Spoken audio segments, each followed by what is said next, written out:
What's up, everybody?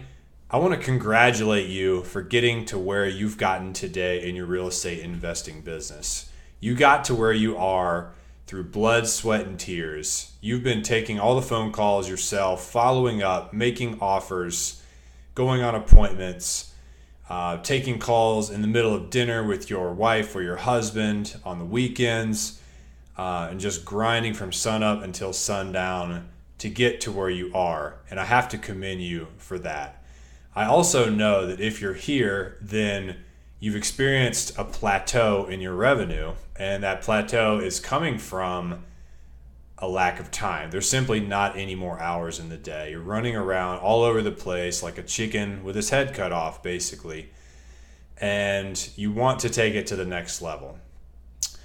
My name is Brian Elwood, and I had the exact same problem that you've got right now. When we first started our company, we did every single part of it ourselves. We sent out all the marketing, took all the calls, we went on appointments. I was working all day long. My phone was blowing up. Sometimes I'd get 30 or 40 phone calls in a single day, and it was nuts. It was no way to live. It wasn't sustainable.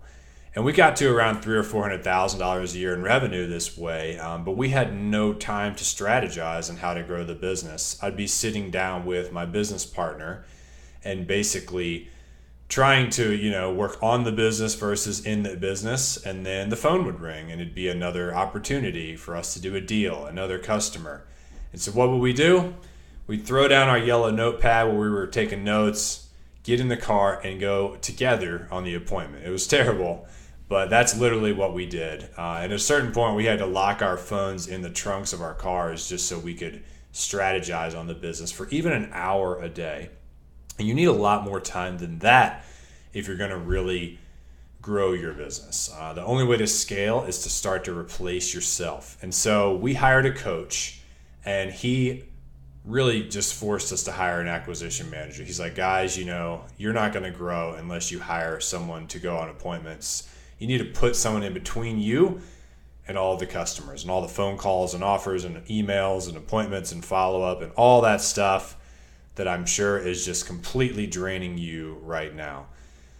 And I remember how we felt when we got this advice. We were resistant to it at first because we felt like we were probably better salespeople than anyone that we could hire to replace ourselves. And we also didn't want to give up 10 to 15% of our gross revenue to this person, which is kind of standard for acquisition manager pay.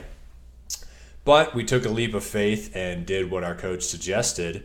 And literally, I kid you not, within 11 months, we went from that $300 a year mark to $1 million in gross revenue per year.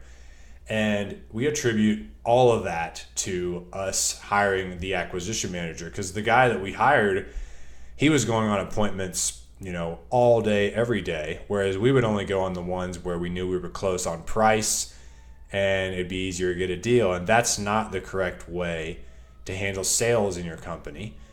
So the point is that if somebody does that activity that you're currently doing 4 or 5 times as often as you, because it's their job, it's the only thing they do, they will outperform you 3 to 1 easily, just based upon the sheer volume of calls and appointments and offers and follow-up that they do.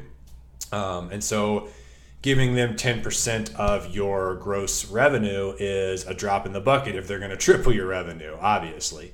And that's not to mention all the time that you get back to focus on marketing and strategizing and growing your business. So still looking back, us hiring our first acquisition manager was and still is the most impactful hire we've ever made in our real estate company. And when I look at companies that don't have this position, I just kind of cringe a little bit because I feel for them and I just see how much potential they have. And I'm sure this is true for you as well. So the caveat is that you can't hire just anybody. You've got to look for the right personality type. You've got to put them through a funnel up front so that only the best candidates kind of rise to the top.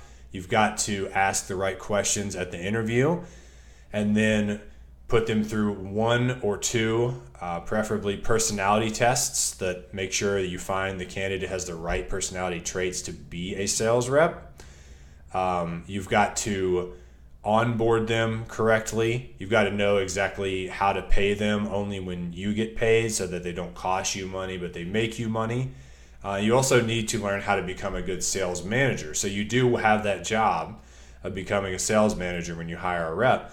Now that might just be one hour phone call a week. That would be the minimum I recommend in the book, but you have to learn to do that job correctly to get the most out of your rep, and you have to know what KPIs to track. And then there's also a few really fundamental sales concepts that you need to know and your rep needs to be doing on the appointments and on the phone every time. And I cover every single bit of that in this book.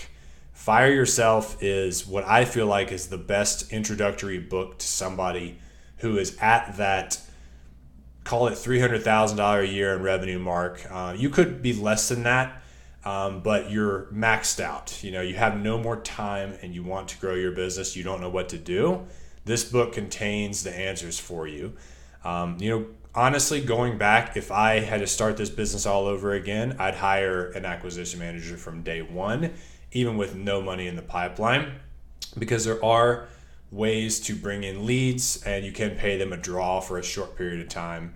So honestly, I think this book's for anybody who does not have an acquisition manager, but especially the type of person who has already had some success. You have leads, you have phone calls coming in, you have some marketing going out, and you're just out of time, basically.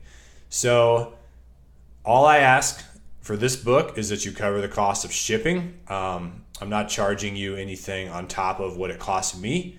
The point is obviously for me to give you some value and us to get to know each other.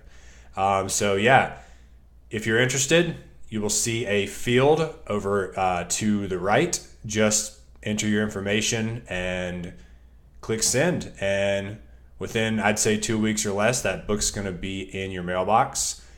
And I really hope it adds a lot of value to you. You can feel free to contact with me with any kind of suggestions you have or questions you have once you've read it. But honestly, guys, like the material that's in this book, because we have 3 sales reps now, is based upon a lot of trial and error in our company, of just making mistakes. We've had bad sales reps we've had to fire like right away, and then really good ones, and there's a reason.